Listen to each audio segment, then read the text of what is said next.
So Labour councillor Ricky Jones, I believe it is, has been arrested by the police after his inflammatory speech. I've got to use my words carefully. Where he allegedly, there was no allegedly about it actually, he was encouraging the people there and anybody else who could listen to him to go and slit the throat of these fascists. Now, I've seen a small clip of it, but apparently there is a clip that's longer that said that basically what he was talking about was people who were putting razor blades behind stickers so that people that removed them would cut their hands. And he said it was on train seats and stuff, and there was women and kids that had to use those seats. I get that. And whoever did that is an absolute moron, all right? And I get the fact that being left-wing, he may well despise anybody on the right. There is that level of polarization at the moment where left and right absolutely despise each other. It's the oldest game in the world. And we're all played off against each other so that while we're all fighting each other, we're not seeing the bigger picture. It's the oldest one in the book, divide and rule.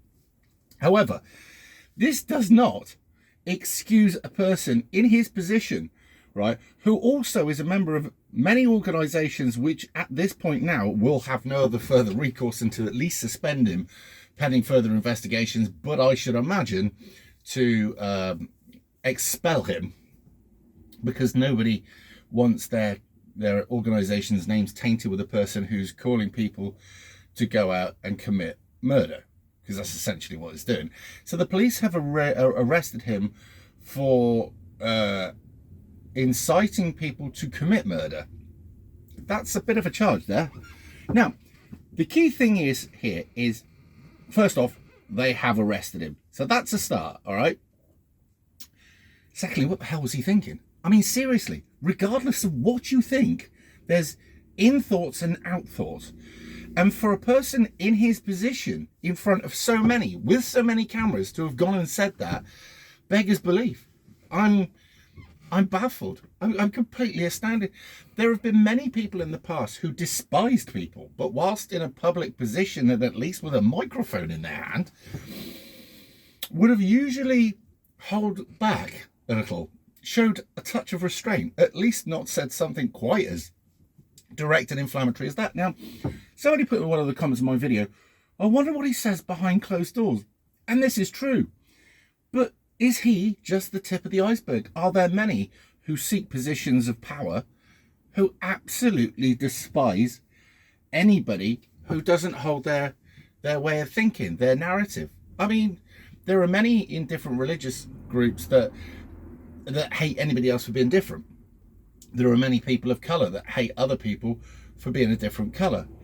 Personally, and there are a lot of people that think that I'm a racist, that I don't like anybody of a different colour because of reasons. No, I truly am worried about demographics in this country, but that doesn't mean I hate anybody of colour.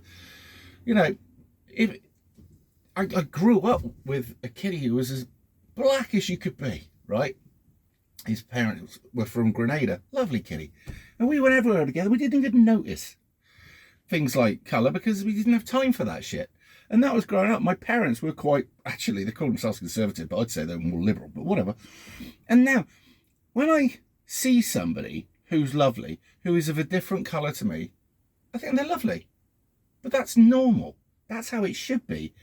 But when I see people who act as a group to further their group's interest or whatever at the detriment of, say for instance, indigenous people of that country, whatever, I don't like it.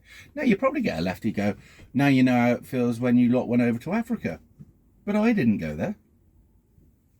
That happened how many hundreds of years before I was born, when it would have probably been lefties then actually, who, not satisfied with their own country, they've got to go off different places and explore different things and put their nose in where it's very much not fucking wanted. I am what they call a little Englander. I don't have a great deal of interest in going abroad and seeing different places. I'm just one of those people. I'm quite happy where I am. And that's probably why I'm more interested about keeping it the way it is rather than let it be ruined, because I do love my country. That's not to say that I haven't been abroad, and that's not to say that I won't go abroad. But the draw to get me abroad, the need for a holiday, isn't as much as it is with other people. But going back to this guy, if they deal with him equally, and they look at the evidence, they see what he's done, and they see what he could have done or what could happen because of his actions, and they take the appropriate action and give him an appropriate sentence, whatever that is, then fine. If they give him community service, right, because he's a councillor and he's got a position and all the rest of it, then that would be different. Now, we know that lately there have people that have been committed murders, there are people committed rape that are of a different colour, that have gone into prison for a very small amount of time and have come back out. We also know there was a white guy that went into prison for putting out stickers. Not even putting them out, letting people buy stickers off him. And that was a working man, married, missus, kid on the way, Sam Melia. Now, whether you like Sam's views or not, Sam didn't physically harm anybody, all right? But he's been given 3 years. The guy who went out and was protesting, they're setting up night courts, but they did him fairly quickly. He's been given 3 years. Now, I'm alleged that he had a background that wasn't particularly great. I get that, and that is all mitigating circumstances. But when you give him 3 years for that, and then you let people off that have done some of the most heinous crimes, that's when people get the feeling of the two-tier system. You're setting this up. And I truly believe this is going out to the system itself. I truly believe that you're doing this on purpose. I believe that what you're trying to do is put everybody who comes to this country before the people of this country, to create racism and resentment from the people within this country who were here originally to the people who have just come. I truly believe that's your plan.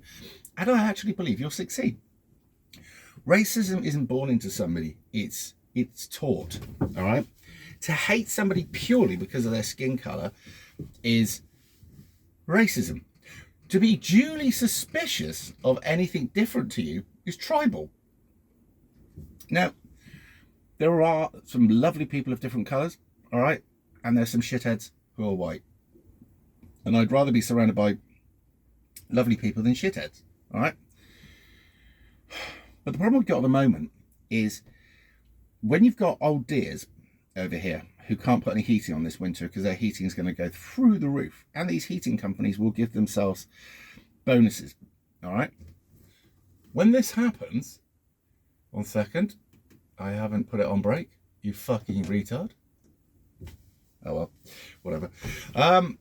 When you get such a difference, where you've got people who have come to this country that are being violent and criminality and all the rest of it, and they're put up in lovely hotels, and the people who have lived here and paid tax all their life are struggling to eat or heat, whatever, that causes divide and resentment. When you've got people who have been on the housing list who are lived here all their life, that have got 3 or 4 kids, and they're living in cramped places, and they're finding that all of the houses around them are being swallowed up by new to the reservation, that's going to create resentment. Resentment builds, and the more and more that people have it pointed out to them, which they will, it will create racism. And people then will, unfortunately, hate people of a different colour purely because they're a different colour, because they'll label all people the same. This is the worst thing that could happen. We don't want this. Nobody wants this. It's like, I always assumed that the 70s was very, very racist and the 80s was very racist. But was it? I mean, I didn't actually realise that there's a music scene called two-tone. I went, why is it called two-tone then, being dense? And they said, well, it's because it's white and black people singing and playing in a group together. I was like, all right, well, that's good. And you look at the people that were listening to it. These were allegedly the far-right thugs. And you're like, that's not the actions of somebody who's far right, is it? And what is far right? Far right is somebody who's duly worried about the situation, duly unimpressed by the two-tier police system, who has reservations about demographics, just all common sense stuff. And I watched a guy who looks of Indian descent, lovely English accent, beautifully well spoken, younger than me, who put it very eloquently. And I listened to everything he said, and he put it so much better than I could. But I have to say that I was so firmly impressed. I was like, yeah, you need more people like him, you know, just speaking the truth. But there it is. It'd be interesting anyway to see what happens with this councillor, how they deal with him, and if they deal with him equally, then, you know, there's a step forward. But if they don't, yeah, it won't look good. Anyway, there it is. Got to go to work. See you in a bit.